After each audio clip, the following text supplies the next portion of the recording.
நீரின் நடுவே தனித்துவான வாசமாயிருக்கிற உமது சுதந்திரமான மந்தையாகிய உம்முடைய ஜனத்தே உமது கோலினால் மே தொருளோம், உமது கோலினால் மே தொருளோம், உமது கோலினால் மே தருளோம், உமது கோலினால் மே தருளோம்.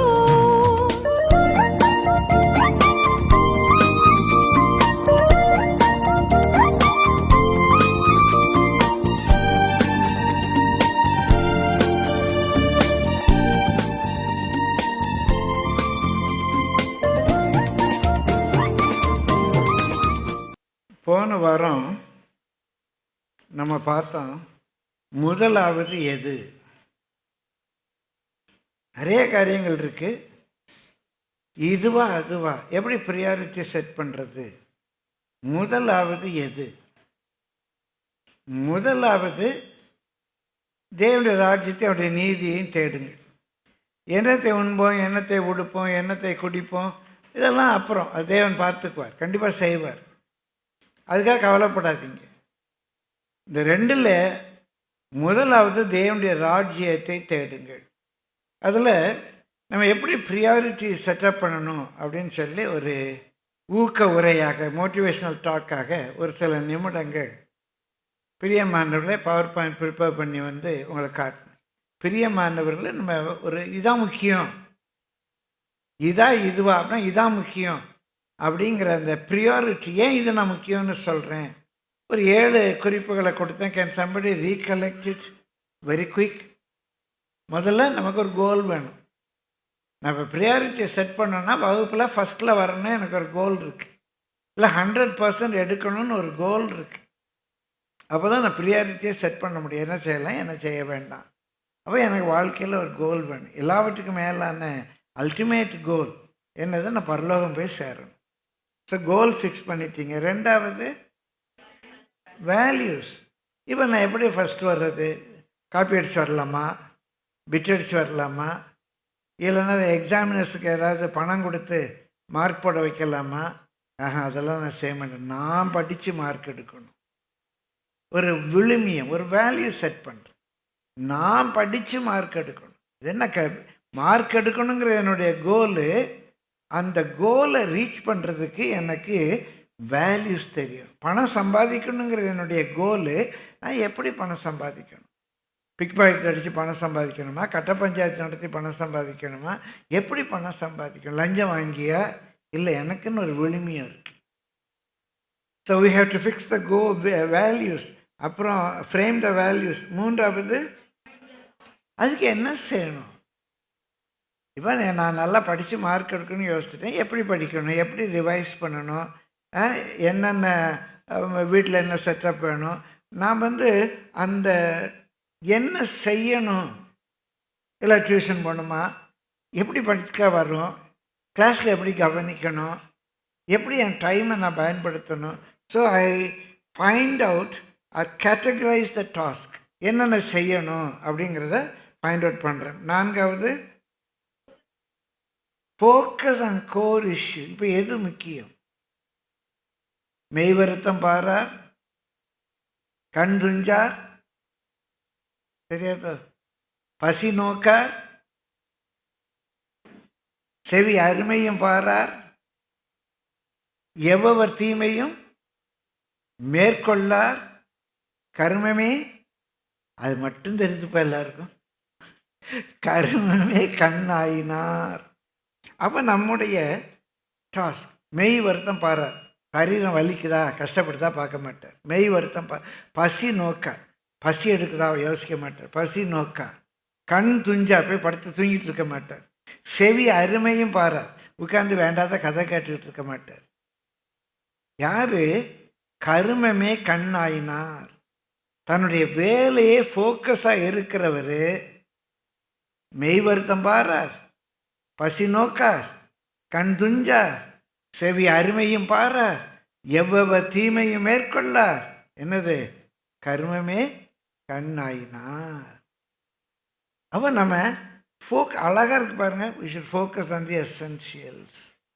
உட்காந்து யூடியூப் கேட்டுருக்கணுமா? இல்லை ஃப்ரெண்டுகிட்ட ஃபோனில் பேசிகிட்டு இருக்கணுமா? என் படிப்பு நேரம் வேஸ்ட் ஆகுது. நான் கேட்டகரைஸ் பண்ணணும். எப்போ என் ஃப்ரெண்டுகிட்ட பேசணும், எவ்வளோ நேரம் ஃபோன் டைம், எவ்வளோ நேரம் phone time. You must be able to categorise. சரி, number 5, fine tune mind set. Let come what may. இதை நான் முடிச்சுட்டு தான் எழும்புவேன், நான் இதை முடிச்சே ஆவேன், இத்தனை சாப்டர் நான் படித்தே ஆவேன். ஒரு fine tuned mind set. Number 6, follow the need. Not because I like it, not because I love it, not because it's a lust for me or a passion. It is a need. நான் படித்து ஆகணும், நான் உட்கார்ந்து ஆகணும், நான் சம்பாதிச்சு ஆகணும், நான் பரலோகத்துக்கு போய் ஆகணும், நரகத்துக்கு போயிடக்கூடாது. It's not my, I love to go to heaven. I must go to heaven.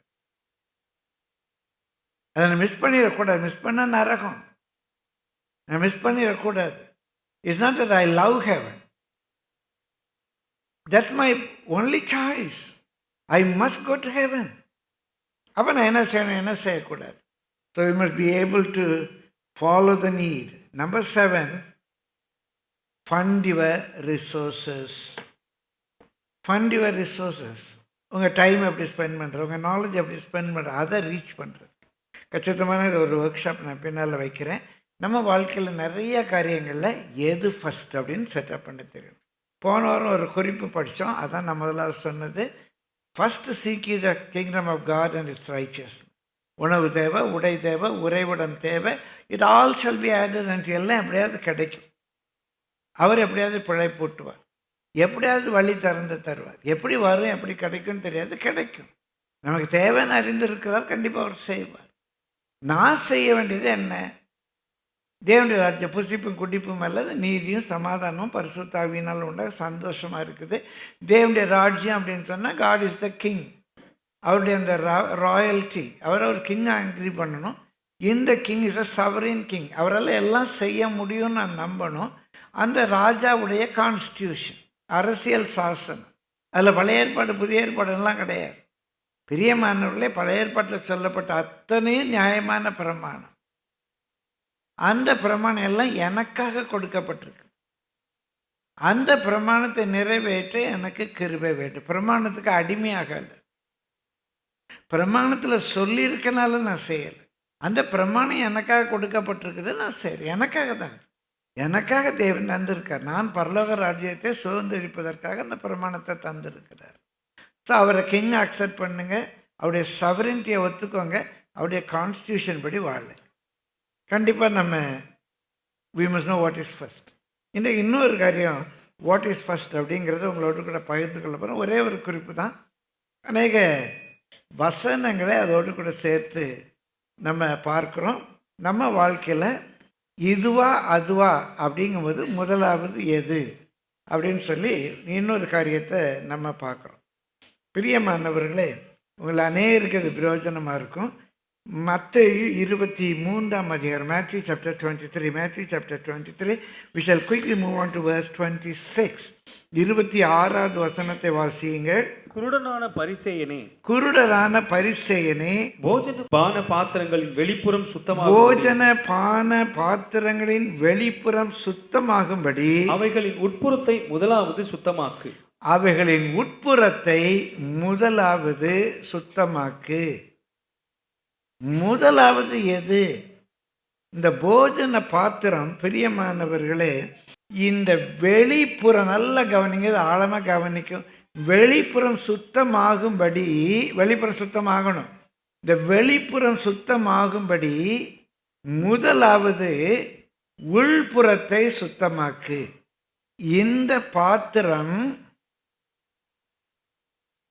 சுத்தமாகும்படி, நம்ம பயன்படுத்தும்படி, உள்புறம் சுத்தமாகும்படி முதலாவது வெளிப்புறத்தை சுத்தமாக்கு. ஏன் சொல்லுங்க? ஏன் உள்புறத்தை வெளிப்புறத்தை சுத்தமாக்கிட்டு உள்புறத்தை சுத்தமாக்குன்னா என்ன? அப்போ இந்த வெளிப்புறம் சுத்தமாகணும்னா முதலாவது உள்ள அலசி கழுவிடுங்க. அதுக்கப்புறம் வெளியே சுத்தமாக்கு. அது உள்ளே போகாது. அது உள்ளே போகாது. அப்போ உள்ளும் சுத்தமாக இருக்கணும், வெளியும் சுத்தமாக இருக்கணும். அதில் மாற்று கருத்து கிடையாது. நல்லா கவனிங்க பிரியமானவர்களே. வெளிப்புறம் சுத்தமாகும்படி எதற்காக? இந்த வசனம் திரும்ப வாசிங்க தம்பி. வெளிப்புறம் சுத்தமாகும்படி. வெளிப்புறம் சுத்தமாகும்படி. இன்னைக்கு இதுக்காக தான் பேய்த்தனத்துக்கு அடுத்த உபதேசம் அடிக்கடி சொல்லுவேன். வெளிப்புற சுத்தத்தையே விட்டுருவாங்க. வெளிப்புற சுத்தத்தையே விட்டுருவாங்க. உள்புறம் சுத்தமாகிற நோக்கமே எதுக்கு தான்? வெளிப்புறமும் சுத்தமாகணும். அந்த வசனத்தில் இயேசு சொல்றதே வெளிப்புறம் சுத்தமாகும்படி முதலாவது என்ன செய்யுங்க? உள்புறத்தை சுத்தமாக்குங்க. இதான் பிரியமானவர்கள் நம்ம ஃபஸ்ட்டு செகண்டு செட் பண்ணுறோம். உள்புறம் முதலாவது சுத்தமாக வேண்டும். உள்புறம் சுத்தமாகுது அப்படிங்கிறதுனால வெளிப்புறத்தை நம்ம விட்டுறக்கூடாது. அடிக்கடியாக கவனிக்கிற ஒரு வசனம் தான் ரோமர் 12:1. Roman chapter 12:1. அப்படி இருக்க சகோதரரே, நீங்கள் உங்கள் சரீரங்களை பரிசுத்தமும் தேவனுக்கு பிரியமுமான ஜீவ பலியாக ஒப்பு கொடுக்க வேண்டும் என்று தேவனுடைய இரக்கங்களை முன்னிட்டு உங்களை வேண்டிக் கொள்ளுகிறேன். இதுவே நீங்கள் செய்யத்தக்க புத்தியுள்ள ஆராதனை. சரி. நீங்கள் இந்த பிரபஞ்சத்திற்கு ஒத்த வேஷம் தெரியாமல் தேவனுடைய நன்மையும் பிரியமும் பரிபூர்ணமுமான சித்தமும் இன்னதென்று பகுத்தறியத்தக்கதாக உங்கள் மனம் புதிதாகிறதுனாலே மறுரூபமாகுங்கள். உங்கள் மனம் புதிதாகிறதுனாலே மறுரூபம் ஆகுங்கள். தேவனுக்கு பிரியமான ஜீவ பலியாக சர்ரத்தை ஒப்பு கொடுக்கணும். உச்சந்தலை முதல் உள்ளங்கால் வர. இந்த உதிர்ந்து போகிற ரோமம் போட மயிரே போச்சுங்கிறாங்க. இந்த முடியிலிருந்து அடி வரை, முடி முதல் அடி வரை உங்கள் சரீரம் பரிசுத்தமும் தேவனுக்கு பிரியமான ஜீவ பலியாக ஒப்பு கொடுக்கப்பட வேண்டும். அது மூல மொழியில் கெஞ்சி கேட்டுக்கிறேன். எங்களை நேசிக்கிற அருமையான எங்களுடைய கர்மேல் உறவுகளே, உங்களை கெஞ்சி கேட்டுக்கிறேன். உங்கள் சரீரம் தேவனுக்கு பிரியமான பரிசுத்தமான ஜீவ பலியாக ஒப்பு கொடுக்கணும். கெஞ்சி கேட்குறேன். இரத்த சாட்சியாக போய் சாகிறது கூட ஈஸி. ஆனால் சரீரத்தை பரிசுத்தமாக ஒப்பு கொடு, ஜீவ பலியாக ஒப்பு கொடுக்கறது கொஞ்சம் கஷ்டம். போய் இரத்த சாட்சியாக வார்க்கப்பட்டு போயிடலாம், பான பலியாக போயிடலாம். ஜீவ பலியாக போகிறது தான் கஷ்டம். கெஞ்சி கேட்குறேன். ஆனால் உங்கள் சரீரத்தை ஒப்பு கொடுக்கணும்னா நீங்கள் என்ன செய்யணும்னு இருக்கு. இந்த பிரபஞ்சத்துக்கு ஒத்த வேஷம் தெரியாமல் தேவனுடைய நன்மை பிரியம் பரிபூர்ணமான சித்தம் என்னதென்று பகுத்து அறியத்தக்கதாக பகுத்து டிசைன் பண்ணுறேன். எது தேவனுடைய சித்தம்? நான் எப்படி ட்ரெஸ் பண்ண ஆண்டவருக்கு பிரியமாக இருக்கும்? நான் எப்படி உடுத்துன ஆண்டவருக்கு பிரியமாக இருக்கும்? தேவனுடைய சித்தம் என்ன? எது நல்லது? நான் செய்கிற ஊழியத்துக்கு, நான் சிறு பிள்ளைகள் மத்தியில் ஊழியம் செய்கிறேன், வாலிப பிள்ளைகள் மத்தியில் ஊழியம் செய்கிறேன். தேவனுக்கு எது நல்லது? எதனால தேவனுக்கு நல்லது? தேவனுடைய பிரியம் என்னது? தேவனுடைய பரிபூர்ண சித்தம் என்னது? ஒரு சின்ன செக்லிஸ்ட் வச்சுருக்கு. இப்படி நான் எப்படி உடுத்தினா நல்லா இருக்கும், இந்த அக்கேஷன் எப்படி உடுத்து. பிரியமானவர்களே, நேற்று எங்களை பிள்ளைங்க வெளியே கூப்பிடுறாங்க. சாட்டர்டே எங்கேயும் போக மாட்டேன். இல்லை வாங்க, உங்களுக்கு கண்டிப்பாக இன்றைக்கி வந்துடுங்க, உங்களுக்கு பிடிக்கும் அப்படிலாம் சொல்கிறாங்க. நான் சாதாரணமாக ஒரு டிஷர்ட்டு ஒரு ட்ராக் ட்ரௌசர் போட்டுட்டு தான் பரப்பிட்டேன். இல்லை ஃபோனில் சொல்கிறாங்க, இல்லைப்பா நீங்கள் முடிஞ்சால் வேஷ்டி கட்டுவாங்க. அப்போ அந்த இடத்துக்கு போனேன். எப்படி அப்போவே என் மனசில் வச்சு வேறு எங்கேயோ கூப்பிட்டு போகிறாங்க, வேறு எங்கேயோ எங்களை கடத்திட்டு போகிறாங்க. அப்புறம் கொஞ்சம் தூரம் அப்படி பெரம்பூர் தாண்டிச்சு. அம்மாட்ட சொல்லிட்டேன், சீதாவுடைய ஹோம் ஏதோ ஒன்று தான் கூப்பிட்டு போகிறாங்க போலன்ட்டு கண்டுபிடிச்சிட்டேன். பெருமைக்கு. அப்போ அங்கே ஒரு ட்ரெஸ் கோட் தேவைப்படுதில்ல. அந்த பாதிக்கப்பட்ட மக்கள் மத்தியில் நான் ஊழியம் செய்ய ஒரு டிஷர்ட் ஒரு ட்ராக்ஸ் போட்டு போயிருந்தேன்னா ஒன்றும் தப்பு இல்லை. அப்போ எது நன்மை? நான் எப்படி உடுத்தணும்? எப்படி உடுத்தினா தேவ நாம மகிமைப்படும்? எப்படி உடுத்தினா நான் அங்கே போய் இருக்க முடியும்? தேவனுடைய நன்மையும் பிரியமும் பரிபூர்ண சித்தமும் இன்னதென்று பகுத்தறியத்தக்கதாக உங்கள் மனம் புதிதாகிறதுனாலே மறுரூபம் ஆகுங்கள். அப்போ எது ஃபஸ்ட்டு? மனம் புதிதாகணும். என் மனசு புதிதாகணும். என் மனசு புதிதாகிறதுனால என் ரூபம் மாறும். முதலாவது மனசு. இங்கே தான் சிலர் பிள்ளை விட்டுறாங்க. மனம் மாறலை, வெளியே மாத்திரம் தோற்றத்தில் மாற்றம் கொடுக்குறேன். நல்ல ஒரு பெந்தகோஸ்து விசுவாசி மாதிரி தோற்றத்தில் இருக்கு, ஆனால் சுபாவம் மாறலை. வெளிப்புறம் சுத்தமாகும்படி முதலாவது உள்புறம் சுத்தமாக வேண்டும். நீங்கள் மறுரூபமாக வேண்டும். நீங்கள் ஜீவ பலியாக உங்கள் சரீரத்தை ஒப்பு கொடுக்கணும். இந்த பிரபஞ்சத்துக்கு ஒத்த வேஷம் தரிக்கக்கூடாது. கெஞ்சி கேட்குறேன். ஆனால் உங்கள் மனம் புதிதாகிறதுனாலே, உங்கள் மனசு இப்போ புதுசாயிடுச்சு. தேவனுடைய நன்மை எது, தேவனுடைய சித்தம் எது, தேவனுக்கு எது புரியும் அப்படின்னு நீங்கள் யோசிக்க ஆரம்பிச்சிட்டீங்க. எங்களுக்கு எது புரியும், எங்கள் ஊருக்கு எது புரியும், எங்கள் ஜாதிக்கு எது புரியுன்றெல்லாம் இருந்தது. மனம் மாறுது. மனம் மாறுது. மனம் மாறுகிறபடியினாலே நம்முடைய ரூபம் மாறுகிறது. அப்போ எது முதலாவது? இங்கே தான் சிலர் பிழை விட்டுறாங்க. வெளிப்பரிசுத்தத்தை ரொம்ப ப்ரெஸ் பண்ணுறாங்க. ஆவிக்குரிய வாழ்க்கையில் மாற்றமே இல்லாமல் போயிடுது.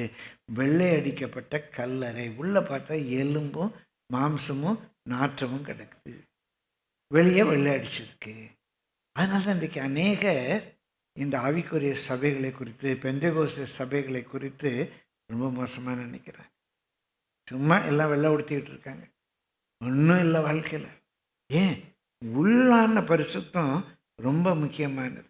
1 தெசலோனிக்கர் 5:23 வாசிங்க. சமாதானத்தின் தேவன் தாமே உங்களை முற்றிலும் பரிசுத்தமாக்குவாராக. பிரியமானவர்களே, இப்போ ஃபுல் காஸ்பல்னு சொல்கிறாங்க. ஃபுல் காஸ்பல் சபை அப்படின்னா மற்றவங்கெல்லாம் ஹாஃப் காஸ்பல், குவார்ட்டர் காஸ்பலாக இல்லை. ஃபுல் காஸ்பல்ங்கிற பேர் எதுக்காக வந்ததுன்னா, அதற்கு முன்பாக ரிஃபர்மேஷன் நாட்களில் ஒரு உள்ளான பரிசுத்தம், மனம் புதிதாகிறது, அதிலே நின்னேன். ஆவி ஆத்மா பரிசுத்தமாக இருந்தால் போதாது, சரீரமும் கர்த்தருக்கு பரிசுத்தமாக இருக்கணும். அப்படிங்கிறதுல தான் இந்த உடை அலங்காரம், நகை அலங்காரம், பிரியமனில் மருந்தெடுக்காமல் இருக்கிறது, சரீரத்தில் இந்த டேட்டோ மாதிரியெல்லாம் குத்தாமல் இருக்கணும். இதெல்லாம் வந்ததுக்கு காரணமே இந்த ஃபுல் காஸ்பல் வந்ததுனால. நம்ம காதில் தோரம் போடக்கூடாது, மூக்கில் தோரம் போடக்கூடாது, நம்ம முடியை இஷ்டப்படி வெட்டக்கூடாது. பிரியமானவர்கள், இப்படி எல்லா காரியங்களும், ஆண்கள் முடியை நீளமாக வளர்க்கக்கூடாது. இந்த பைபிள் படி நம்ம சரீர முக்கியத்துவம் கொடுக்கும்போது தான் ஃபுல் காஸ்பல்னு வச்சு, நெக்ஸ்ட் ஃபுல் காஸ்பல்னு வச்சுருக்கிறாங்க.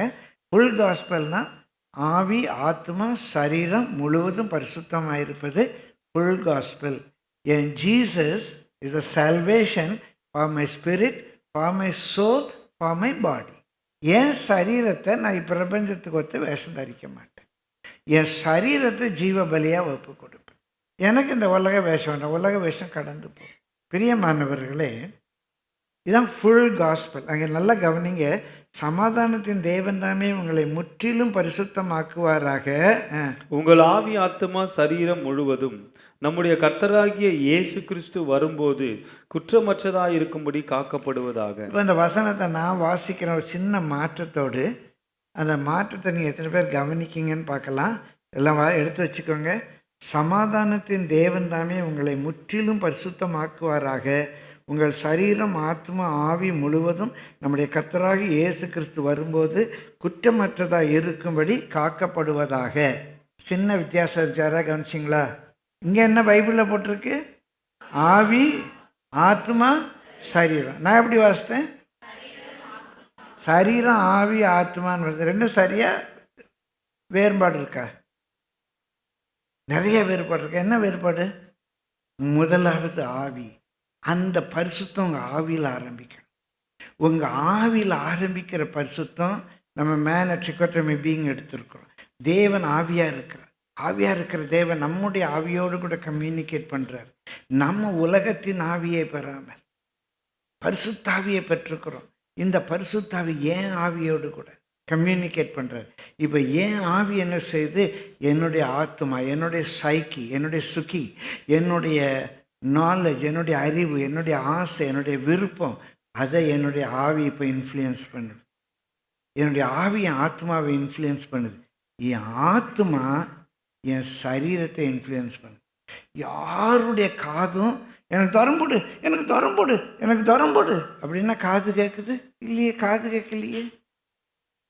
என் கையில் வளையல் போடு, இல்லைன்னா கை உடஞ்சிரும், கையில் வளையல் போடு, கை கேட்குதா? கேட்கலையே. நான் ஏன் வளையல் போடுறேன்? நான் விரும்புகிறேன் போடுறேன். நான் ஏன் வளையலை கலத்திட்டேன்? நான் விரும்புகிறேன் கலத்திட்டேன். நான் ஏன் போடுறேன்? நான் விரும்பினேன் போட்டேன். நான் ஏன் கழுத்தில் நகை போட்டேன்? என் கழுத்தாக கட்டிச்சு. மைனர் செயின் போட்டு அப்போ தான் நீ மைனர் மாதிரி இருப்பேன்னு என் கழுத்தாக கட்டிச்சு. இல்லை, நான் ஆசைப்பட்டு மைனர் செயின் போட்டேன். எல்லாம் வாங்கி போட்டாங்க, எங்கள் வீட்டில் போட்டாங்க, எங்கள் இனத்தில், எங்கள் ஊரில், எங்கள் ஜாதியில் இது ஒரு வழக்கம். ஆண்களும் நகை போட்டிருப்பாங்க, பிரியமானில் கொத்து கொத்தாக நகை போட்டிருப்பாங்க. இப்போ என் ஆத்மா நகை வேண்டான்னு சொல்லி கழட்டி போட்டேன். அப்போது பரிசுத்த ஆவியானவர் என் ஆவியில் கிரியை செய்யணும். என் ஆவியில் நடப்பிக்கிற கிரியை ஆத்மாவை இன்ஃப்ளூயன்ஸ் பண்ணணும். என் ஆத்மா என் சரீரத்தில் இன்ஃப்ளூயன்ஸ் பண்ணணும். ஸோ இது வெறுமனே நீ நகையை கலத்து, நீ வெள்ளை தான் உடுத்தணும், அப்போ தான் நீ பல்லவத்துக்கு போவ அப்படின்னு சொல்லி வெள்ளை உடுத்துறதில் ஆரம்பிக்க வேண்டாம். என் மனதில் மாற்றங்கள் வருது, என் சிந்தனை ஓட்டத்தில் மாற்றம் வருது.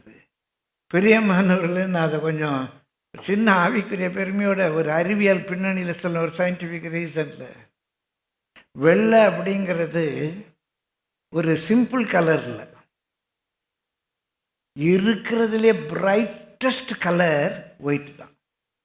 நீங்கள் ஸ்கூலில், காலேஜில், ஃபிசிக்ஸில் நியூட்டன்ஸ் டிஸ்க்குன்னு படிச்சிருப்பீங்க. நியூட்டன்ஸ் டிஸ்க்குன்னு ஒரு வட்டம் இருக்கும். அந்த வட்டத்தில் 7 கலர், விப்ஜியா, violet, indigo, blue, green, orange, red, அப்படி 7 கலர் இருக்கும். இந்த நியூட்டன்ஸ் டிஸ்கில் இந்த 7 கலரையும் வேகமாக மிக்ஸ் பண்ணால் ஒயிட் தான் தெரியும். அப்படி சுத்தம் ஒரு ஒயிட் டிஸ்க் நான் பார்த்துருக்கேன், அப்படி ஒயிட் டிஸ்காக தெரியும். இந்த 7 கலரை மிக்ஸ் பண்ணால் தான் ஒயிட். அந்த கடைசி அதை சுற்றுற வேகத்தில் கடைசியில் ஒயிட் தான் தெரியுது. இதுதான் நியூட்டன்ஸ் டிஸ்க். பிரியமானவர்களே, இதுதான் நான் என்னுடைய கான்செப்ட், பிரைட்டஸ்ட் கலர். இதிலிருந்து கொஞ்சம் கொஞ்சமாக கலர் எடுத்துக்கிட்டே வாங்க.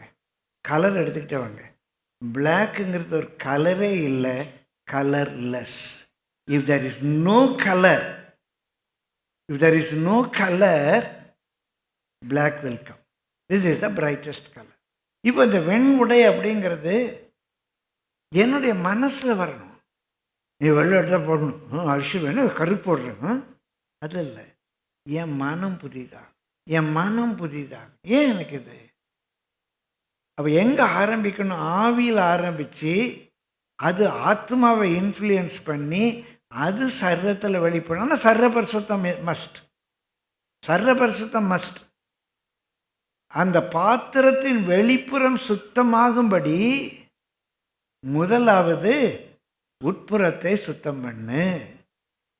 இது இல்லாமல் சில இடங்களில் வெறும் வெளியரங்கமான பரிசுத்தத்தை முக்கியப்படுத்துகிறதுனால, அந்த பிரதிஷ்டைலாம் சொல்கிறதுனால அநேகர் இடறுவதற்கு ஏதுவாக இருக்கிறது.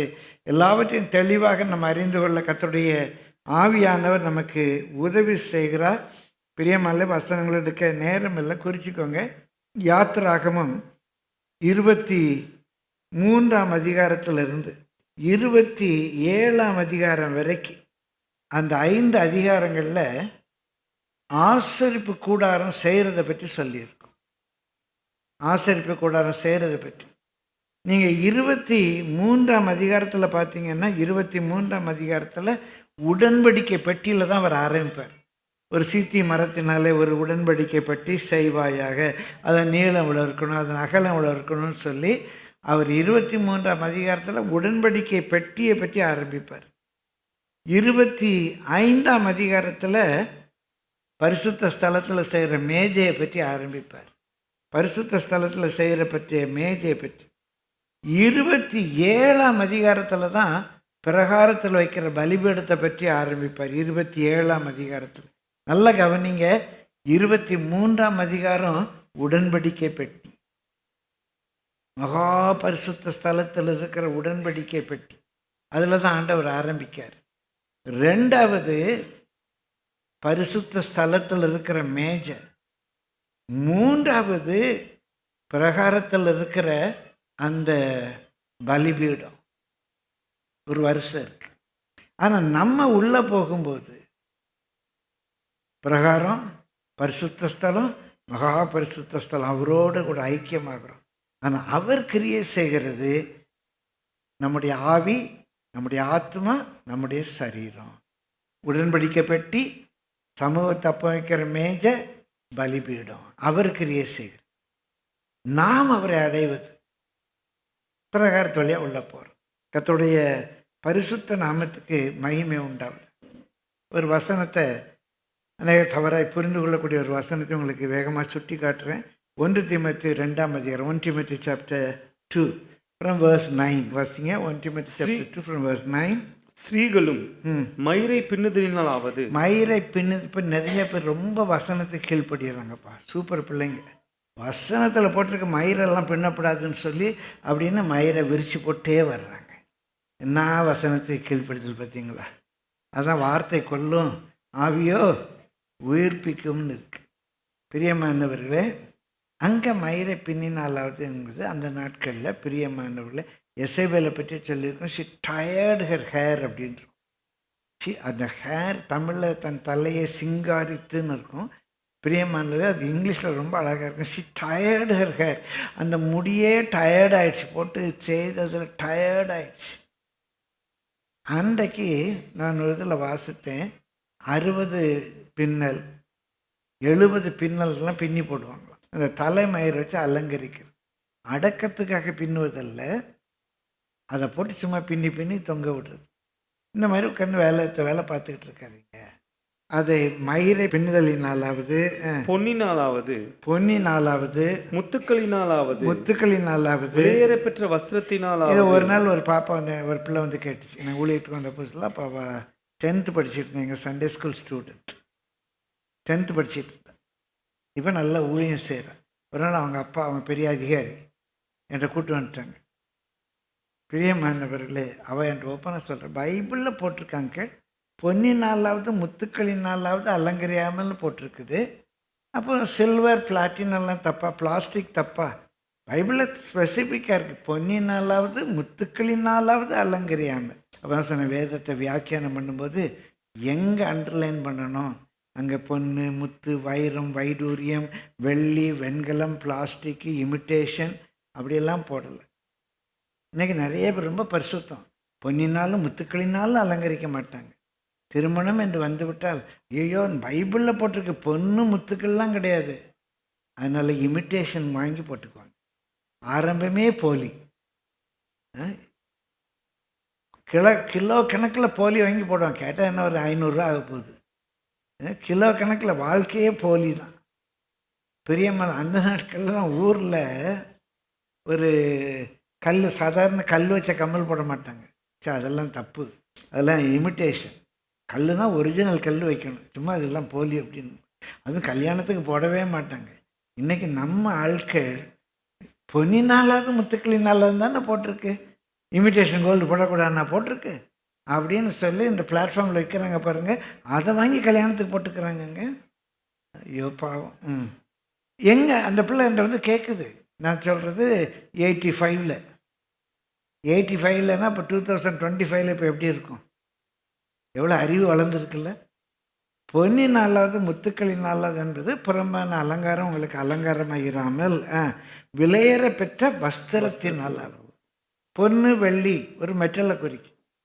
விலையேற பெற்ற அப்படிங்கிறது எவ்வளவு விலை என்று குறிக்கல. 2000க்கு மேலே வாங்கக்கூடாது, 20,000க்கு மேலே வாங்கக்கூடாது அப்படின்னு சொல்ல. விலை ஏறப்பட்டதாக இருக்கக்கூடாது. இப்போது ஒரு நல்ல ஒரு ஐடி டிபார்ட்மெண்ட்டில் வேலை பார்க்குறாரு. அவருக்கு மாதம் 2 லட்ச ரூபா சம்பளம். மாதம் எவ்வளோ சம்பளம்? 2 லட்ச ரூபா சம்பளம். அவர் வந்து ஒரு 20,000 ரூபாய்க்கு புடவை வாங்குறாரு. 20,000 ரூபாய்க்கு அவர் புடவை வாங்கினா கிட்டத்தட்ட 3 நாள் சம்பளம். 3 நாள் சம்பளம் இருக்குது. அவர்கிட்ட வேலை பார்க்குற அவனுக்கு 10,000 ரூபா சம்பளம். அவர் மாத்திரம் அப்படி ஒய்ஃபுக்கு ஒரு 20,000 ரூபா புடவை வாங்கிட்டார். நானும் 20,000 ரூபா புடவை வாங்குகிறேன் அப்படின்னு இவன் போய் 20,000 ரூபாய்க்கு புடவை வாங்கினான்னா இவனுக்கு 2 மாச சம்பளம். எப்படி குடும்பம் நடத்துவான்? கடன் வாங்கிட்டு அப்புறம் கஷ்டப்படுறார். அவர் 20,000 ரூபா புடவை வாங்கினாலும் கடன் வாங்க மாட்டார். இவன் 10,000 ரூபா சம்பளம் வாங்குறான். அதை பார்த்துட்டு இவன் எதையோ பார்த்து தாம்பால வெட்டிக்கிட்டு இவன் கடனில் இருப்பான். அப்போ விலையேற பெற்றது என்பது உங்களுடைய வரவுக்கு மிஞ்சினது, உங்களுக்கு தேவையில்லாதது. அப்போ பொன்னினாலும் முத்துக்களினாலும் உங்களை அலங்கரியாமல் இப்படி உங்கள் தகுதிக்கு அதாவது உங்களுடைய வரவுக்கு மேலே யாரையே பார்த்தெல்லாம் நம்ம வேலை வெட்டிக்க கூடாது. யாரையே பார்த்தெல்லாம் நம்ம வேலை வெட்டிக்க கூடாது. ஒரு நாள் ஒரு நரி ஒரு கோழி பிடிக்க போயிருக்கு. இந்த நரி கோழி பிடிக்க போயிருக்கு. இது கோழி பிடிக்க வர்றதை பார்த்துட்டு அந்த வீட்டுக்காரர் ஒரு பெரிய கட்டை வச்சு ஓங்கி அடிச்சிருக்காரு அந்த நரியை. அந்த நரி வேகமாக ஓடி இருக்கு, வால் மட்டும் கட்டாயிடுச்சு. கோழி பிடிக்க போன இடத்துல அடித்த அடியில் வால் கட்டாயிடுச்சு. இப்போ போய் சொன்னால் மற்றவங்களாம் கேலி பண்ணுவாங்க, ஒரு கோழி கூட பிடிக்க தெரியலையாடான்னு கேலி பண்ணுவாங்க. இது என்ன பண்ணுச்சு, மத்தியானம் அப்படியே உட்காந்துக்கிட்டு அப்படியே வானத்தை பார்த்துக்கிட்டு ஹஹஹா ஹஹஹா ஹஹஹான்னு சிரிக்குது. மற்ற நரியெலாம் வருது, ஏன் சிரிக்கிற ஏன் சிரிக்கிற, தேவனை பார்த்துக்கிட்டு இறைவனை பார்த்துக்கிட்டு இருக்க ஹஹா ஹஹஹாங்குது. மற்ற நரியெல்லாம் பார்க்க இறைவனை பார்க்க முடியல. என்ன கண்ணுக்கு இறைவன் தெரியல, இறைவன் தெரியல. அதெல்லாம் உங்கள் கண்ணுக்கெல்லாம் தெரியாது, என் கண்ணுக்கு தான் தெரியும் நிச்சான். அது எப்படி நிச்சான், வாழை வெட்டினா தான் இறைவன் தெரியவா இருந்துச்சான். இது சொல்லுதுன்னு சொல்லி அடுத்த நரி வாழை வெட்டிடுச்சு. பார்த்தா இறைவன் தெரில, ஒன்றும் தெரில. இப்போ நம்ம இறைவன் தெரியலேன்னு சொன்னால் மற்றவங்களாம் என்ன சொல்லுவாங்க தெரியலையே, அதுவும் வாழை வெட்டிட்டு சிரிக்க ஆரம்பிச்சிடுச்சு. இதை பார்த்து 3வது நரி 4வது நரி எல்லா நரியும் பார்த்து சிரிக்க ஆஹாஹான்னு முதல் நரி பேசாமல் போயிடுச்சு. இப்படி தான் மற்ற நரிகளை பார்த்து வாழை வெட்டிக்கிறது. இல்லை பெரியம்மானவர்களே, நமக்கு எது தேவை? 2000 10,000 20,000 என்றல்ல, உங்களுக்கு அது விலை உயர்ந்ததாக இருக்கக்கூடாது. உங்களுக்கு அது விலை உயர்ந்ததாக இருக்கக்கூடாது. 24 வயதில் கர்த்தர் இந்த கிருபை எனக்கு தந்தார். பாஸ்டர் சுந்தரம் என் திருமணத்தை பற்றி கேட்கும்போது, என்ன தம்பி என்ன என்ன கஷ்டம் அப்படின்னு, எந்த கஷ்டமும் கிடையாது, கன்வீனியன்ஸ் தான். ஒரே ஒரு ரெக்வஸ்டியா, எந்த காரணத்தை கொண்டும் அவங்க எதுக்காகவும் கடன் வாங்கக்கூடாது. நானும் கடன் வாங்க மாட்டேன். இதை தவிர எங்களுக்குள்ள எந்த டிசிஷனும் கிடையாது. நான் சுந்தரையாட்ட கடைசியில் திருமணத்துக்கு முன்பாக வைத்த ரெக்வஸ்ட், நான் கடன் வாங்க மாட்டேன், அவன் கடன் வாங்கக்கூடாது. நல்லா ஜாலியாக தானே இருக்கிறோம். என் பையன் கல்யாணத்துக்கும் கடன் வாங்கலை, என் பொண்ணு கல்யாணத்துக்கும் கடன் வாங்கலை, இன்ன வரைக்கும் நல்லா இருக்கும். ஸோ விலையேற பெற்றது என்பது நம்முடைய வரவுக்கு மேலே இருக்கக்கூடாது. சரி, இப்படி இல்லாமல் என்ன செய்யணுமா? 10வது, தகுதியான வஸ்திரத்தினாலும் நாணத்தினாலும் தெளிந்த புத்தியினாலும் தேவ பக்தியுள்ளவர்கள் என்று சொல்லிக் கொள்ளுகிற ஸ்திரீகளுக்கு ஏற்றபடியே நற்கிரியைகளினாலும் தங்களை அலங்கரிக்க. இந்த புறம்பான அலங்காரம் உங்களுக்கு வேண்டான்னு சொல்லிட்டு ஆண்டவர் விடலை. நீ அலங்கரிக்கணும், நீ அலங்காரமாக இருக்கணும். அலங்கோலமாக இருக்கக்கூடாது. விசுவாசிகள் எல்லாரும் அலங்காரமாக இருக்கணும். என்ன அலங்காரம் வேணும்னு சொல்கிறாரு? நல்ல தகுதியான வஸ்திரம் உடுத்து, ஒரு நாணம், தெளிந்த புத்தி, ஒரு தேவ பக்தி என்று சொல்கிற ஸ்திரீகளுக்கு ஏற்றபடி நற்கிரியைகள் செய்து, இது நமக்கு அலங்காரமாக இருக்கணும். புறம்பான அலங்காரத்தை நம்ம விடும்போது உள்ளான பரிசுத்தம் பெயரக்கூடாது. உள்ளான பரிசுத்தத்தினால தான் புறம்பான அலங்காரம் நமக்கு தேவையில்லை. நம்ம பிஹேவியரே அலங்காரமாக இருக்கு. பெர்னாட் ஷா ஒரு நாத்திகர், இறை நம்பிக்கை இல்லாதவர். பெர்னாட் ஷா சொல்லுவார், ஒரு நாற்காலில் உட்காரும்போது இந்த நாற்காலி சர்ன்னு இழுக்கிறது, அந்த நாற்காலிக்கு புண்ணு தள்ளி விட்டு அப்படி காலில் உதச்சிட்டு எழும்புறது. அந்த நாற்காலில் உட்காரும்போது என்ன கண்ணியமாக உட்கார்ற, அந்த நாற்காலிலேருந்து எழும்பும்போது எவ்வளோ கண்ணியமாக எழும்புற, அதுவே உன்னுடைய அழகை காட்டும். நீ ஒரு நாற்காலில் உட்காருவதும் எழும்புவதுமே நீ யார் என்பதை காட்டிவிடும் என்று பெர்னாட் ஷா அந்த கருத்தை சொல்லுகிறார். நம்முடைய வாழ்க்கை பயணத்தில் கேரக்டர்ஸ் வெரி வெரி முதலாவது அதுதான். அதனால அவர் சொல்றாரு 11ஆம் வசனம், ஸ்ரீயானவள் எல்லாவற்றிலும் அடக்கமுள்ளவளாயிருந்து அமைதலோடு கற்றுக்கொள்ள கடவுள். பிரியமானவர்களே, ஒரு அமைதல் உள்ள ஜீவியம், ஒரு அடக்கமுள்ள ஜீவியம் கற்றுக்கொள்ள கடவுள். 8ஆம் வசனத்தில் ஒன்று சொல்லியிருக்கோம், அது நிறைய பேர் தப்பாக சொல்லுவாங்க. 8ஆம் வசனம் வாசிங்க. அன்றியும் புருஷர்கள் கோபமும் தர்க்கமும் இல்லாமல் பரிசுத்தமான கைகளை உயர்த்தி எல்லா இடங்களிலேயும் ஜெபம் பண்ண வேண்டும் என்று இப்படிப்பட்ட ஒரு திவ்ய சுபாவம் புருஷர்களுக்கும் வேண்டும். அவங்களுக்கும் வெளிப்பிரகாரமான ஒரு அலங்காரம் வேண்டும். என்ன அலங்காரம்?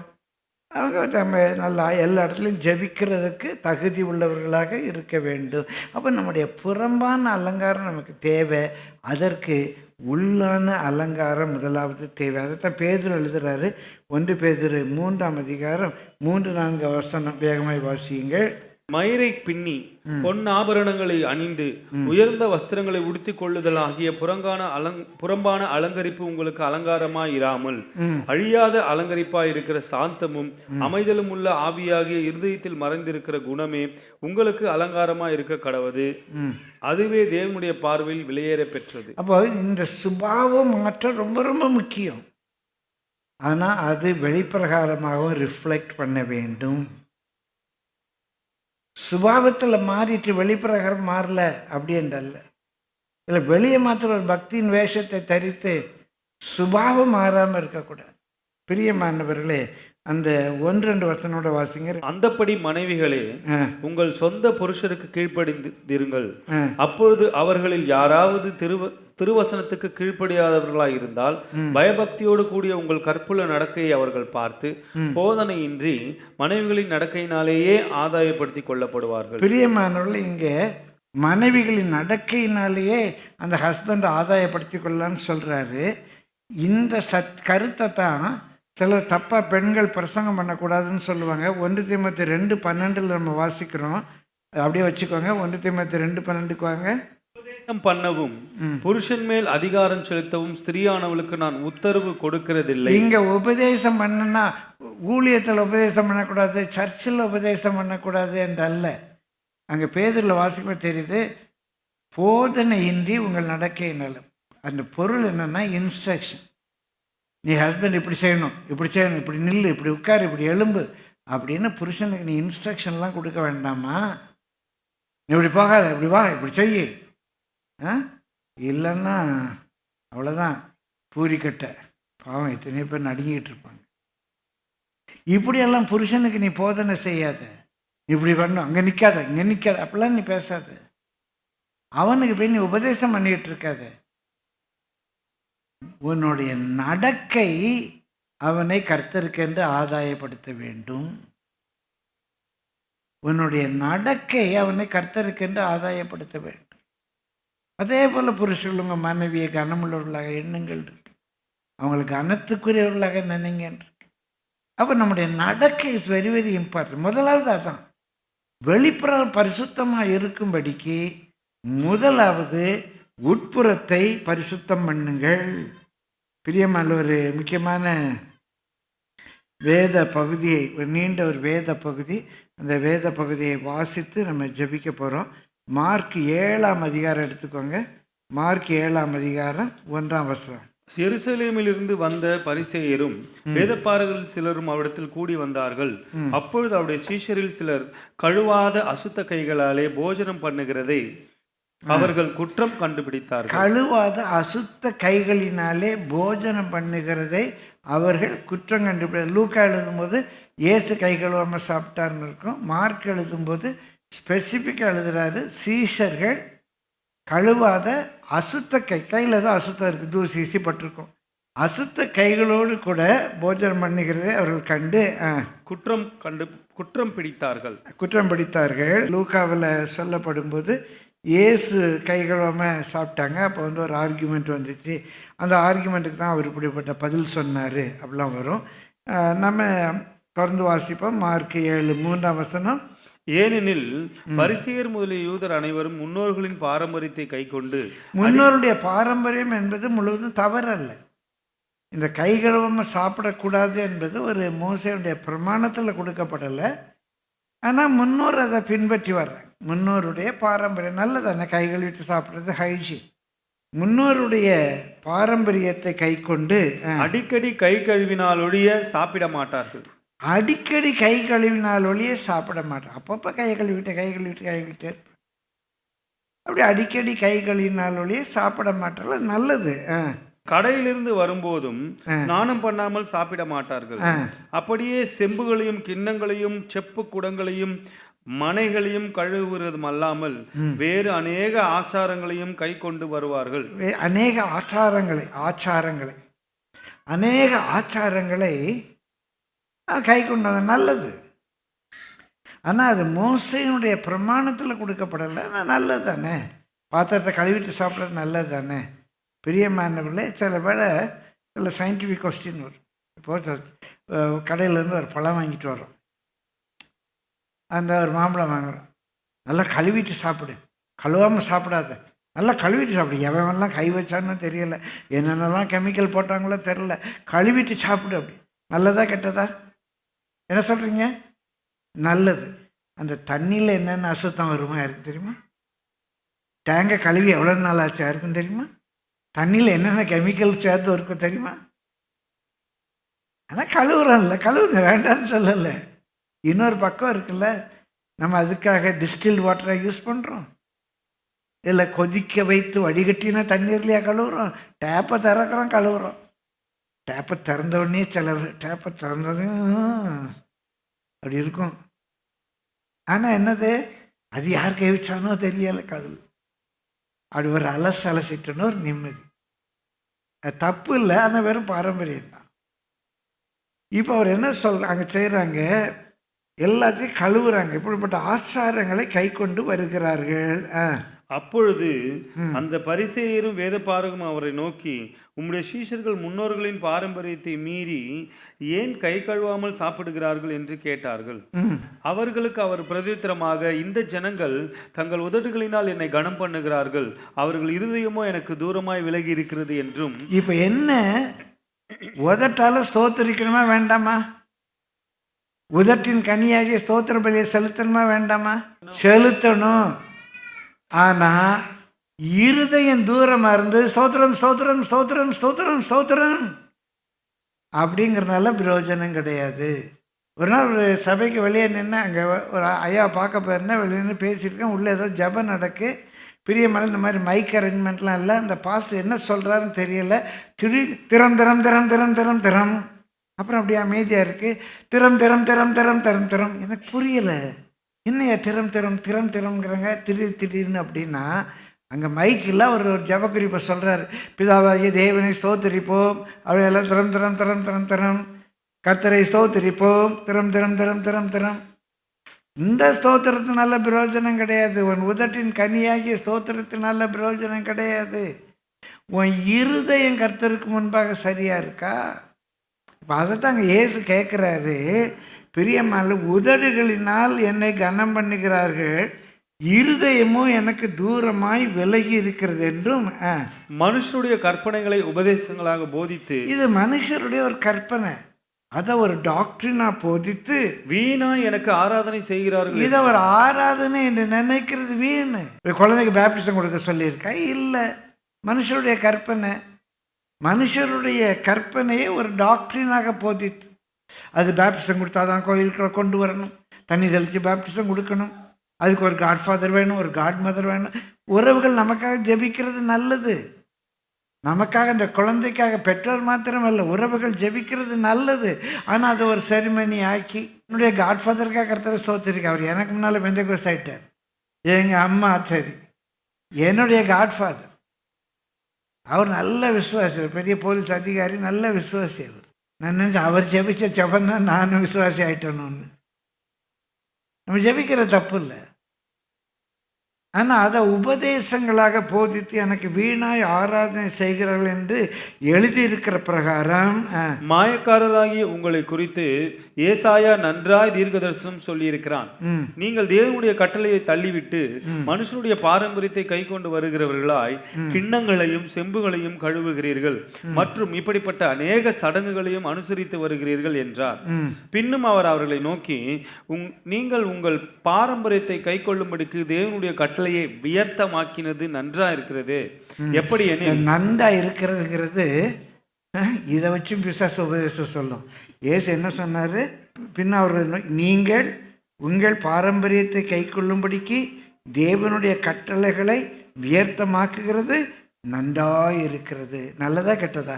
தேவனுடைய கட்டளைகளை வியர்த்தமாக்குறது. இயேசுவே சொல்லிட்டாரு, தேவனுடைய கட்டளைகளை வியர்த்தமாக்குறது நன்றாயிருக்கிறது அப்படின்னு இயேசு சொல்லிட்டாருப்பா. அட பாவமே, கொஞ்சமாவது மொழி வளம் தெரியணும். இதை தான் ஆங்கிலத்தில் ஐரணி அப்படிமா. ஐரணி, ஐரணி என்று சொன்னால் எதிர்மாறான ஒரு நகைச்சுவை. இந்த ஐரணி என்ற சொல்லே அயன் என்ற சொல்லிலேருந்து வந்துச்சு. நல்ல அடி, மண்டையில் அடிக்கிற அடி, நல்ல நகைச்சுவையாக மண்டையில் அடிக்கிற அடிக்கு பேர் தான், இரும்பை கொண்டு அடிக்கிற அடிக்கு பேர் தான் ஐரணி. அயன் அடி, இரும்பு அடி. அது ஒரு நகைச்சுவையோட எதிர்மா. ஆமாம்மா, ரொம்ப நல்லா இருக்கு, நல்லா இருக்கு.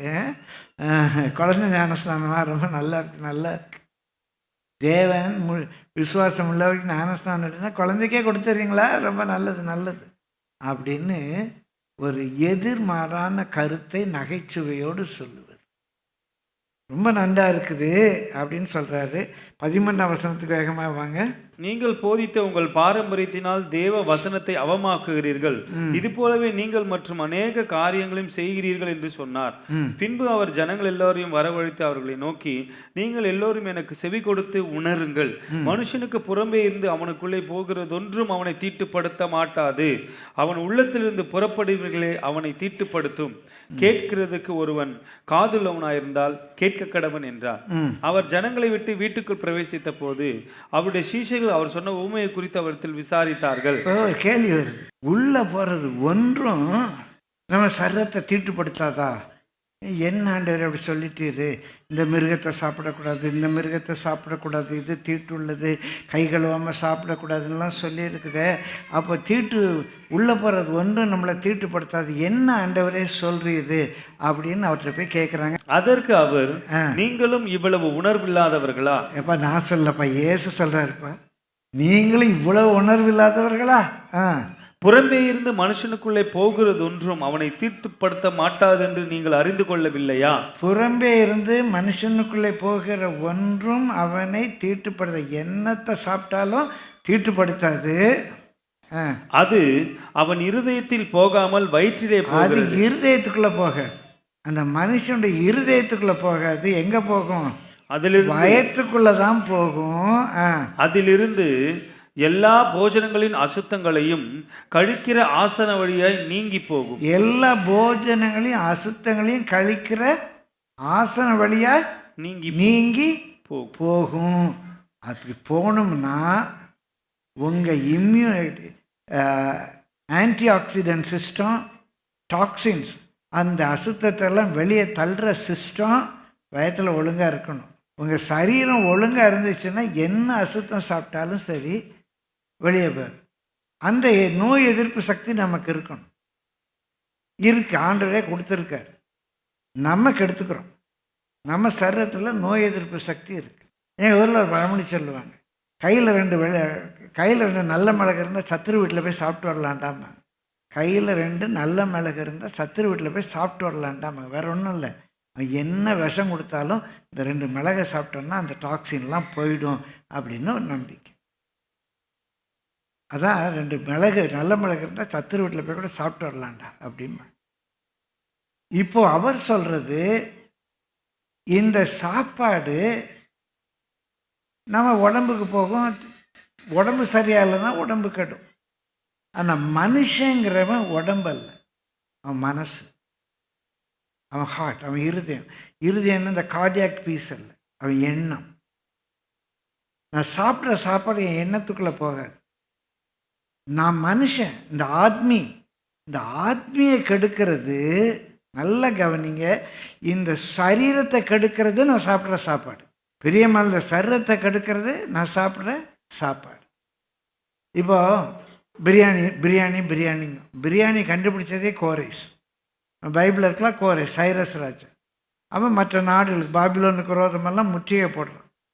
பாபிலோனுக்கு விரோதமாக முற்றுகை போடும்போது அவனுடைய போர் வீரர்களுக்கு நல்ல பலன் வரணும். அதனால் ஆட்டை வெட்டி போட்டு வேக வச்சு, அந்த ஆட்டுக்கு கொஞ்சம் டேஸ்ட்டுக்காக கொஞ்சம் அரிசி மற்ற பொருட்களெல்லாம் சேர்த்து ஒரே தம்மில் வேக வச்சு, அதான் ஏக் தம், ஒரே தம்மில் வேக வச்சு அவங்களுக்கெல்லாம் கொடுத்த ஒரு ஆகாரத்துக்கு பார்த்தா பிரியாணி. பிரியாணி என்றால் ஃப்ரைடுன்னு அர்த்தம். ஓய் தம்மில் போட்டு எல்லாத்தையும் எடுத்து அந்த போர்வையில் கொடுத்தான். அதனால தான் அந்த நாட்களில் பிரியாணி இங்கே விற்கிற ஹோட்டலுக்கு பேர் மிலிட்ரி ஹோட்டல்னு போட்டிருப்பாங்க. பிரியாணி விற்கிற ஹோட்டலுக்கு பேர் என்ன போட்டிருப்பாங்க? Military hotel. அது யார் சாப்பிட்ணும்? யார் சாப்பிட்ணும்? மிலிட்ரி பீப்புள் சாப்பிட்ணும். அந்த பிரியாணி சாப்பிட்டுட்டு வீர நடை வெற்றி நடை நடக்கணும். அப்போ உடம்புக்கு நல்லது. அந்த பிரியாணி சாப்பிட்டு ஆன்னு படுத்தா என்ன பண்ணுறது? உடம்பு கெட்டு போயிடும். அப்புறம் கொழுப்பு வந்துச்சு, சுகர் வந்துச்சு, அது வந்துச்சு. என்ன பண்ணுறது? வெயிட் எங்கேயோ எகுறுது. பிரியாணி சாப்பிடணுன்னா மிலிட்ரியை மாதிரி இருக்கணும். அவங்க தான் பிரியாணி சாப்பிடணும். உள்ளே போகிறது நம்ம சரீரத்தை கெடுக்கும், மனுஷனை கெடுக்கும், அந்த ஆத்மாவை கெடுக்க. நல்ல கவனிங்க. அது உடம்புக்கு ஒத்துக்கலைன்னா ஆசன வழியாக வெளியே போயிடும். நம்ம பாடி நல்ல சிஸ்டமாக இருந்தால். வாசிங்க. மனுஷனுக்குள்ளே இருந்து புறப்படுகிறதே மனுஷனை ஆனால் மனுஷனுக்குள்ள இந்த ஆத்மாவில் இருந்து இந்த ஆத்மா சுத்தமாகலைன்னா இந்த மனுஷனுக்குள்ளிருந்து புறப்படுகிறதே மனுஷனை தீட்டுப்படுத்தும். என்ன புறப்படுதான்? எப்படி எனில் மனுஷனுடைய இருதயத்துக்குள்ளிருந்து பொல்லாத சிந்தனைகள். இந்த சாப்பாடு வயத்துக்கு போயிடுது, ஆனால் மனுஷனுடைய இருதயத்துக்குள்ளிருந்து பொல்லாத சிந்தனை, விபச்சாரங்களும், திருமணம் என்ற உறவு இல்லாமல் அடுத்தவன் பொண்டாட்டி அடுத்தவன் புருஷன் கள்ளக்காதல்னு போடுறாங்க இல்லையா? விபச்சாரமும் வேசித்தனங்களும், திருமணம் என்ற ஒரு உறவே இல்லாமல் திருமணமான ஒரு ஆணையோ ஒரு திருமணம் ஆகாத ஒரு ஆணையோ இல்லை திருமணமான ஒரு பெண்ணையோ திருமணம் ஆகாத ஒரு பெண்ணையோ திருமணம் என்ற உறவு இல்லாமல் காதலிச்சுட்டு சைட் அடிச்சுக்கிட்டு ஜொல்லு விட்டுட்டு அலையிறது உள்ளத்திலிருந்து புறப்படுற வேசித்தனம். விபச்சாரமும் வேசித்தனமும் கொலைபாதகங்களும். கொலைபாதகம் ஒருத்தன் மேலே எரிச்சல் ஆகிறதே கொலை. அவன் சத்தா நல்லா இருக்கும் நினைக்கிறதே கொலை. கொலைபாதகமும் களவுகளும் பொருளாசைகளும் துஷ்டத்தனங்களும் கெட்ட துஷ்டத்தனங்களும் கபடும் உள்ள ஒன்று வச்சுட்டு வெளியே ஒன்று பேசுகிற கபடும் காம விகாரமும். காமம் நல்லது, அந்த காமம் விகாரப்படுவது தவறு. மனிதனை தவிர எந்த மிருகத்துக்கும் காம விகாரம் கிடையாது. ஒரு பெட்ட நாய்க்கும் ஒரு ஆண் நாய்க்கும் இடையில காமம் உண்டு. ஆனால் ஒரு பெட்ட நாய்க்கும் ஒரு ஆண் நாய்க்கு காம விகாரம் கிடையாது. இந்த காம விகாரங்கிற ஒரு அசுத்தம் பிரியமானவர்களே பாவி மனுஷர்கள்ட்ட தான் உண்டு. ஆனால் வேதத்துப்படி தவறு. காம விகாரமும் வன்கண்ணும் தூஷணமும், மற்றவர்களுக்கு தூஷித்து பேசுறது, தூஷணமும் பெருமையும் மதிகேடும் புறப்பட்டு வரும். ஃபூலிஷாக செய்யுது. அதுவும் இந்த விபச்சாரம் வேசித்தனம் களவு காம விகாரம் அதுக்கு இணையானதான் அந்த முட்டாள்தனம். ஃபூலிஷாக பேசுறது. பொல்லாங்கானவைகளாக இவைகள் எல்லாம் உள்ளத்திலிருந்து புறப்பட்டு மனுஷனை தீட்டுப்படுத்தும். இந்த உள்ளத்திலிருந்து புறப்பட்டு வர்றது மனுஷனை தீட்டுப்படுத்தும். உள்ளான பரிசுத்தம் ரொம்ப முக்கியம். அப்படியானால் வெளியரங்கமான பரிசுத்தம் வேண்டாமா என்று நினைச்சிடக்கூடாது. வெளியரங்கமான பரிசுத்தம் வருவதற்கு நமக்கு முதலாவது உள்ளான பரிசுத்தம் தேவை. அநேக வசனங்கள் உண்டு. பிரியமானவர்களை வேகமாக நான் சொல்லி கடந்து போகிறேன், குறிச்சுக்கோங்க. யாத்திராகம் 25:11 அந்த உடன்படிக்கை பற்றி செய்யும்போது உள்ளும் புறம்பும் பொன் தகட்டால் மூடி இருக்கணும். உள்ளும் புறம்பும் பொன் தகட்டால் மூடி இருக்கணும். அந்த நோவாவுடைய பேழையை பார்க்கும்போது உள்ளும் புறம்பும் கீழ்பூசப்பட்டிருக்கணும். அங்கே ராஜகுமார்த்தியை பற்றி சொல்லும்போது உள்ளான பூர்ண மகிமை உடையவள், உள்ளான பூர்ண மகிமை உடையவள்னு இருக்கும். பிரியமானவர்களை கர்த்தருடைய அங்கே மணவாட்டியை குறித்து வாசிக்கும்போது ரெவலேஷனில் அவள் வஸ்திரம் மெல்லிய வெண் வஸ்திரம், அது அவளுடைய உள்ளான பரிசுத்தவான்களுடைய நீதி, பரிசுத்தவான்களுடைய நீதி என்று சொல்லப்பட்டிருக்கு. அது நமக்கு வெளியே ரிஃப்ளெக்ட் ஆக வேண்டும். 2 கொரிந்தியர் 11:13 வாசிங்க. 2 கொரிந்தியர். அப்படிப்பட்டவர்கள் கள்ள அப்போஸ்தலர்கள், கபடமுள்ள வேலையாட்கள், கிறிஸ்துனுடைய அப்போஸ்தலரின் வேஷத்தை தரித்து கொண்டவர்களாக இருக்கிறார்கள். அது ஆச்சரியம் அல்ல. சாத்தானும் ஒளியின் தூதனுடைய வேஷத்தை தரித்து கொள்வானே. ஆகையால் அவனுடைய ஊழியக்காரரும் நீதியின் ஊழியக்காரருடைய வேஷத்தை தரித்து கொண்டால் அது ஆச்சரியம் அல்லவே. அவர்கள் முடிவு அவர்கள் கிரியைகளுக்கு தக்கதாய். ரொம்ப முக்கியமான ஒரு தத்துவத்தை, ஒரு தாற்பயத்தை நான் சொல்ல போகிறேன். சில கள்ள ஊழியக்காரர்கள் கூட நல்ல பரிசுத்தவான்கள் போல ஒரு வெண்மை வஸ்திரம் தரித்திருக்கலாம், வெள்ளை வேஷ்டி வெள்ளை ஷர்ட்டை போட்டுக்கலாம், வெள்ளை பேண்ட்ஸ் வெள்ளை ஷர்ட் போடலாம், வெள்ளை சூட் போடலாம், வெள்ளை பண்டி போடலாம், வெள்ளை ஜிப்பா போடலாம், பெரிய ஜிப்பா வேஷ்டி போடலாம், வெள்ளை புடவை கட்டலாம். ரொம்ப வெள்ளையாக தரித்திருக்கலாம். கள்ள அப்போஸ்தலர்களும் கூட பரிசுத்தவான்களுடைய வேஷத்தை தரித்திருப்பார். பிசாசு கூட ஒளியின் தூதனுடைய வேஷத்தை தரித்திருப்பான் அப்படின்னு சொல்லப்பட்டிருக்கு. 2 தீமோத்தேயு 3ஆம் அதிகாரம் 1 முதல் 8 வசனம் வேகமாக வாசிப்போம். 2 தீமோத்தேயு 3ஆம் அதிகாரம் 1 முதல். மேலும் கடைசி நாட்களில் கொடிய காலங்கள் வரும் என்று அறிவாயாக. எப்படியெனில் மனுஷர்கள் தற்பிரியராயும் பணப்பிரியராயும் வீம்புக்காரராயும் அகந்தையுள்ளவர்களாயும் தூஷிக்கிறவர்களாயும் தாய் தகப்பன்மாருக்கு கீழ்ப்படியாதவர்களாயும் நன்றி அறியாதவர்களாயும் பரிசுத்தமில்லாதவர்களாயும் சுபாவ அன்பில்லாதவர்களாயும் இணங்காதவர்களாயும் அவதூறு செய்கிறவர்களாயும் இச்சையடக்கம் இல்லாதவர்களாயும் கொடுமையுள்ளவர்களாயும் நல்லோரை பகைக்கிறவர்களாயும் துரோகிகளாயும் துணிகரமுள்ளவர்களாயும் இருமாப்புள்ளவர்களாயும் தேவ பிரியராய் இராமல் சுகபோக பிரியராயும் தேவபக்தியின் வேஷத்தை தரித்து இப்படியெல்லாம் இருந்துகிட்டு தேவ பக்தியின் வேஷத்தையும் தரிச்சுக்குவாங்க. வெளியே பார்க்க ரொம்ப பக்திமானா இருக்கும். ஊழியம் செய்வாங்க. பாஸ்டர் 10 பேர் கூட்டாளிவாங்க. ஆனால் அவங்க வாழ்க்கையை கொஞ்சம் அனலைஸ் பண்ணிங்கன்னா பிரியமானவரில் ஒரு சுபாவ அன்பு இருக்காது. யாருக்கும் கீழ்ப்படிய மாட்டாங்க. சொந்த அப்பா அம்மாவை மதிக்க மாட்டாங்க. தாய் தகப்பன்மாருக்கு கீழ்ப்படிய மாட்டாங்க. பெற்றோரை பெத்த தாயை மதிக்க மாட்டாங்க. ஊழியம்பாங்க. பக்தியின் வேஷம் தரிச்சிருப்பாங்க. அழகாக ஜுபா போட்டிருப்பாங்க. ஒயிட் சஃபாரி போட்டிருப்பாங்க. அந்நிய பாஷை மாதிரி ஒன்று பேசுவாங்க. அது என்ன ஆவியில் பேசுகிறாங்கன்னு தெரியாது. ஆனால் பெத்த தாய் தகப்பனை மதிக்க மாட்டாங்க. துரோகம் பண்ணுவாங்க. நம்பிக்கை துரோகம் பண்ணுவாங்க. பண விஷயத்தில் உண்மையாக இருக்க மாட்டாங்க. ஊழியம்பாங்க. அவங்கள பற்றி சொல்லும்போது பிரியமானவர்களே, அவங்க ஒரு சுபாவ அன்பு கிடையாது. ஒரு இச்சை அடக்கம் கிடையாது. நல்லவங்களை பகைப்பாங்க. நல்ல சத்தியத்துக்காக வைராக்கியம் பாராட்டுற ஊழியக்காரங்களை பகைப்பாங்க. நல்லோரை பகைப்பாங்க. இவங்க என்னது? தேவ பக்தியின் வேஷத்தை தரித்து அதன் பலனை மறுதளிக்கிறார். அதை விட்டு விலகு அப்படின்னு கர்த்தர் சொல்கிறார். ஆக தேவ பக்தி வேஷம் வேண்டாம் என்று இல்லை. தேவ பக்தி வெளிப்பாக்க தேவ பக்தி இருக்குது. ஆனால் உள்ளான பரிசுத்தம் இல்லை. அவர்களை விட்டு விலகு. அப்படியே நம்ம என்ன வேஷம் போட முடியும்? 6ஆம் வசனத்திலிருந்து வாசியுங்கள். பாவங்களால் நிறைந்து பற்பல இச்சைகளால் இழுப்புண்டு எப்பொழுதும் கற்றாலும் ஒருபோதும் சத்தியத்தை அறிந்து உணராதவர்களாயிருக்கிற பெண் பிள்ளைகளுடைய வீடுகளில் இப்படிப்பட்டவர்கள் நுழைந்து அவர்களை வசப்படுத்தி கொள்ளுகிறார்கள். இப்படிப்பட்ட ஊழியக்காரங்களை வீட்டில் கூப்பிட்டு செபிக்க வைக்கிறாங்க. பாவம் இந்த பிள்ளைங்க எப்போது கற்றாலும் ஒருபோதும் கற்றுக்க மாட்டாங்க. சத்தியத்தை குறித்த உணர்வே கிடையாது. இவங்க யாரோட ஐக்கியமாக இருக்காங்க? துரோகிகளோடு, நல்லோரை பகைக்கிறவர்களோடு, சும்மா தேவபக்தியின் வேஷத்தை தரித்து பப்பங்கிறவங்களோடு. இந்த பெண் பிள்ளைகள் குறிப்பாக வீட்டில் இருக்கிற பொம்பளைங்க, அவங்களும் பாஸ்டர் தான், அவங்களும் போஸ்டர் தான். அவங்களும் அவங்க அப்பா அம்மா கனம் பண்ணுறான்னா, நல்லோரை மதிக்கிறானா, அவன் யார்? வேஷம் தேவபக்தியின் வேஷம். ஜீவியம் எப்படி இருக்கு? எப்போது கற்றாலும் ஒருபோதும் கற்றுக்கொள்ள மாட்டாங்க. பலவித காற்றுகளினால அலைவுபடுகிறார்கள். வாசிங்க. அவர்களை வசப்படுத்தி கொள்ளுகிறார்கள். இவங்க போய் என்ன பண்ணுறாங்களாம்? வசப்படுத்திக்கிறாங்க. இந்த கள்ள போதர்கள் போய் அவங்கள தங்களுக்கு வசப்படுத்திக்கிறாங்க. சிஸ்டர் பாதி இந்த சிஸ்டர் பிரசிங் மாதிரி வீட்டில் போனால் நான் கேள்விப்பட்டதை சொல்கிறேன். போய் அந்த புருஷமாரை பற்றி குறை சொல்லுவாங்க. சிஸ்டர் உங்கள் பிரதர் இப்படியா சிஸ்டர்? பிரதர் பார்க்க உங்களுக்கு கவனிக்கப்பட்டாரா சிஸ்டர்? இப்படிப்பட்ட எந்த பிசாசையாவது வீட்டில் விட்டீங்க, ஏதாவது ஒரு அங்கேயே போயிடுங்க. நீங்களும் கெட்டுங்க, மற்றவங்களையும் கெடுத்துடாதீங்க. அன்பாக சொல்கிறேன். தேவ பக்தியின் வேஷத்தை தரித்து அதன் பலனை மறுதளிக்கிறவர்கள் நீங்கள் அறிந்து கொள்ள வேண்டும். எல்லாரையும் வந்து தூவம் போட விட்டான்னா அது பிசாசு போகணும்னு நினைக்காதீங்க.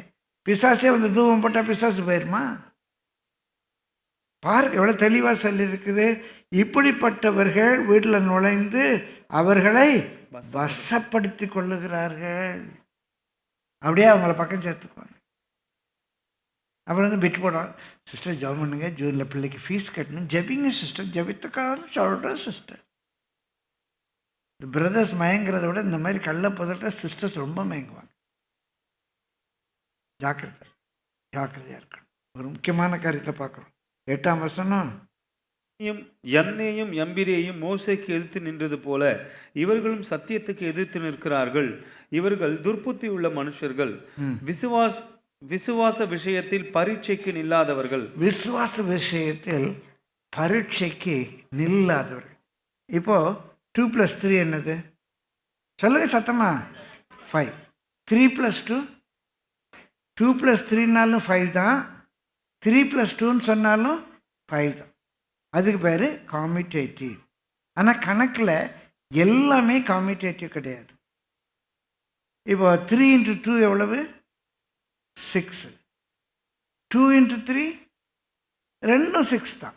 3 × 2 சொன்னாலும் ஒன்று தான், 2 × 3 சொன்னாலும் ஒன்று தான், 6 தான். அதே போல் 3 - 2 எவ்வளவு? 1. 2 - 3 ரெண்டும் ஒன்றா? இல்லையே. 3 × 2 6. 3 ÷ 2 1.5. அது காமிட்டேட்டிவ் கிடையாது. நல்ல கவனியே, இதை சொல்கிறேன். உள்ளான பரிசுத்தம் இருந்தால் கண்டிப்பாக வெளியான பரிசுத்தம் வரும். உள்ள நான் பரிசுத்தமாக இருக்கிறேன், வெளியே நான் உலகமாக இருக்கிறேன் அப்படின்னு யாருமே சொல்ல முடியாது. ஏன்னா நம்ம இருதயம் தான் ரிஃப்ளெக்ட் பண்ணுது. உள்ளான பரிசுத்தம் வர வர அந்த பரிசுத்தம் எங்கே தெரியும்? வெளியே கண்டிப்பாக தெரியும். உள்ளான பரிசுத்தம் இருக்கனால கண்டிப்பாக வெளியரங்கமான பரிசுத்தம் வரும். ஆனால் எது காமிட்டேட்டிவ் கிடையாது. வெளியே பரிசுத்தம் இருக்கிறதுனாலே உள்ளே பரிசுத்தம் என்று சொல்ல முடியாது. புரியுதா? உள்ளே பரிசுத்தம் இருந்தால் வெளியே பரிசுத்தம் வரும். உள்ளே பரிசுத்தம் இருந்தால் வெளியே பரிசுத்தம் வரும். வெளியே பரிசுத்தம் இருக்கிறபடியினாலே உள்ளே பரிசுத்தம் இருக்கும் என்று சொல்ல முடியாது. உள்ள பரிசுத்தம் இருக்கலாம், இல்லாமல் போகலாம். It is not commutative. உள்ள பரிசுத்தம் இருந்தால் வெளியே பரிசுத்தம் இருக்கும், வெளியே பரிசுத்தம் இருந்தால் உள்ள பரிசுத்தம் இருக்கும், அப்படி சொல்ல முடியாது. பிரியமானவர்கள், உள்ள பரிசுத்தம் இருந்தால் வெளியே கண்டிப்பாக பரிசுத்தம் இருக்கும். உங்கள் மனம் புதிதாகிறதுனாலே கண்டிப்பாக மறுரூபம் ஆவீங்க. ஆனால் மறுரூபம் ஆனனால, ரூபம் மாறினால, எல்லாம் வெள்ளையும் சொல்லையுமா அலையிறனால, நகை நட்டு போல்ட்டெல்லாம் கலட்டி போட்டனால, வீட்டில் பைபிளை தூக்கிட்டு வந்து லொல்லியோ லொல்லியோ லொல்லியோ லொல்லியோ லொல்லியோ அப்படின்னு சவம் பண்ணுறதுனால பரிசுத்தம் நினச்சிடுது. இதுக்கு அதனாலேயே அநேக பக்தி உள்ளவர்கள் இடர்றாங்க. சும்மா இப்படிலாம் பண்ணுறாங்க, அவன்கிட்ட ஒரு ஆவிக்குரிய ஜீவியம் இல்லையே, ஒரு ஆவி நல்ல ஒரு உண்மை இல்லையே அப்படின்னு இடர்றாங்க. ஒரு முந்தியெல்லாம் கிறிஸ்தவங்களுக்கு வீடு கொடுக்கணும், கிறிஸ்தவங்கன்னா வீடு கொடுக்கணும், உண்மையாக இருப்பாங்க. இப்போ கிறிஸ்தவங்களுக்கு வீடு கொடுக்கணும்னு யோசிக்கிறாங்க. அதில் பெந்தைகோஸ்துக்காரங்களே எப்பா அவங்களுக்கு வீடே கொடுக்காதப்பான்னு சொல்கிறாங்க. வெளியே பரிசுத்தம் இருக்கிறதுனாலே உள்ளே பரிசுத்தம் என்று நினைக்காதீங்க, அது வேஷம். உள்ளே பரிசுத்தம் இருந்தால் வெளியே கண்டிப்பாக பரிசுத்தம் இருக்கும். உள்ளே பரிசுத்தத்தை வச்சுட்டு வெளியே அசுத்த வேஷம் போடவே முடியாது. உள்ள பரிசுத்தம் வெளியே ரிஃப்ளெக்ட் பண்ணும். பிரியமானவர்களே, சிவஞான போதத்தில் மெய்கண்டார் சொன்ன ஒரு வார்த்தை நினைவுக்கு வருது. மெய்கண்டார் என்றால் உண்மையை கண்டவர், சிவஞான போதம் என்றால் அன்பின் ஞான போதகம் என்று அர்த்தம். பிரியமான இது முன்பு நான் சொல்லியிருக்கேன். செம்மலர் நோந்தால் சேரப்பட்ட அம்மலம் கழுவி அன்பரோடு மருவி மாலர நேயம் அழிந்தவர் வேடமும் ஆலயம் தான் அரண் என தொழுமே. அப்படின்னா வேற ஒன்றும் இல்லை. செம்மலர் நோந்தால் சேரப்பட்ட அம்மலம் கழுவி, நோந்தால் என்றால் பலியான பாதங்கள், தன்னை பலியாக ஒப்பு கொடுத்து சிவந்த அந்த பாதங்களை சேர விடாமல் இருக்கிற அந்த மலத்தை கழுவி, இந்த பாவ அசுத்தத்துக்கு அவர் எழுதுகிறார் மெய்கண்டார், மலம் செம்மலர் நோந்தால் சேர ஒட்ட அம்மலம் கழுவி அன்பரோடு மறியி அவரோடு ஒன்றாகி, அட்டோன்மெண்ட், நான் அவரும் ஒன்று, அன்பரோடு மறியி மாலற, எல்லா மாய்மாலத்தையும் நீக்கி மாலற நேயம் மலிந்து அன்பினால நிறைந்து, மலிவாக கிடைக்குது நேயம், அப்படியே அன்பு நேயம் மலிந்து. செம்மலர் மோந்தால் சேர விட்டு அம்மலம் கழுவி அன்பரோடு மறியி மாலர நேயம் அழிந்து, ரொம்ப முக்கியம் காணுங்க, நேயம் அழிந்து அவர்தம் வேடமும் ஆலயம்தான் அரண் என்ன.